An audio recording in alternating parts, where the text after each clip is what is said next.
అందరికీ నమస్కారం. ముందుగా మన ఛానల్ని ఎవరైనా ఫస్ట్ టైం చూస్తున్నట్టయితే ప్లీజ్ సబ్స్క్రైబ్ చేసుకోండి. అలాగే పక్కనే ఉన్న బెల్ ఐకాన్ కూడా క్లిక్ చేయండి. అప్పుడే మేము పెట్టే ప్రతి వీడియో మీకు నోటిఫికేషన్ రూపంలో వస్తుంది. వీడియో చూసే ముందు జై శ్రీరామ్ అని కామెంట్ చేయండి. నిజంగానే మీకు కలలో ఇవి వస్తువులు కనిపించాయంటే మాత్రం మీరు నిజంగానే కోటీశ్వరులు అవుతారు. అవేంటో ఇప్పుడు చూసేద్దాం. మన హిందూ మతంలో అనేక గ్రంథాలు ప్రస్తావించబడ్డాయి. ప్రతి శాస్త్రానికి దాని స్వంత ప్రాముఖ్యత ఉంటుంది. వాటిలో ఒకటి కళల శాస్త్రం. ఈ శాస్త్రం కళలో జరిగిన సంఘటనలను వివరంగా విశ్లేషిస్తుంది. అయితే కొన్ని కళలు గతంలో అనుసంధించబడి ఉంటాయి, మరికొన్ని మన భవిష్యత్తుతో అనుసంధానించబడి ఉంటాయి. కళలో కొన్ని విషయాలను చూడటం కొన్నిసార్లు మన ఆలోచన శక్తిని మించినది, అలాగే మన పరిధిని కూడా మించినది. కళలో పాలు తరచుగా కనిపిస్తూ ఉంటే కళల శాస్త్రం ప్రకారం కళలో పాలు తరచుగా కనిపిస్తున్నట్లయితే లేదా కొంటున్నట్లయితే లేదా తాగుతున్నట్లయితే అది మీకు శుభసూచకంగా పరిగణించబడుతుంది. ఒకవేళ కళలో గినక పాలు ఉడకబెట్టడం ప్రవహించడం చాలా శుభసూచకం. ఇలాగిన కళలో కనిపిస్తే ఇది కూడా అదృష్టం కిందే చెప్పవచ్చు.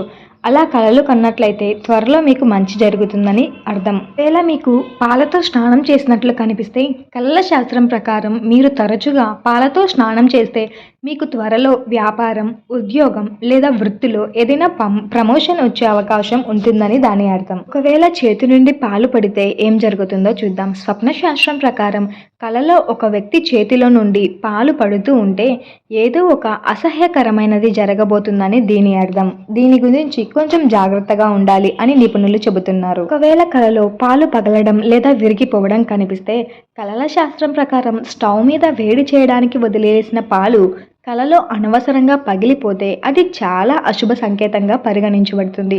ఇలా కలలు కనడం అంటే మీ జీవితంలో ఏదో పెద్ద చెడు జరగబోతుందని అర్థం. దోషాలు నివారించడానికి చేసే నివారణలు. మీకు తరచుగా అశుభకరమైన పాలు కలలోకి వస్తే అన్నపూర్ణ మాతను ప్రార్థించాలి. అలాగే ఈ దోషాలను నివారించడానికి ముత్యాలు ధరించి చంద్రునికి సమర్పించాలి. చంద్రుడు అంగారకుడిని శాంతింపజేయడానికి కొన్ని శాస్త్రాలు పఠించాలి. యూ ఆల్ గైస్, మీకు ఈ వీడియో నచ్చిందని అనుకుంటున్నాను. వీడియో నచ్చితే తప్పకుండా లైక్ చేసి షేర్ చేసి సబ్స్క్రైబ్ చేసుకోండి. అలాగే పక్కనే ఉన్న బెల్ ఐకాన్ని క్లిక్ చేయండి. అప్పుడే మేము పెట్టే ప్రతి వీడియో మీకు నోటిఫికేషన్ రూపంలో వచ్చేస్తుంది. అండ్ ఇలాంటి మరెన్నో వీడియోస్ కోసం మన ఛానల్ని చూస్తూనే ఉండండి.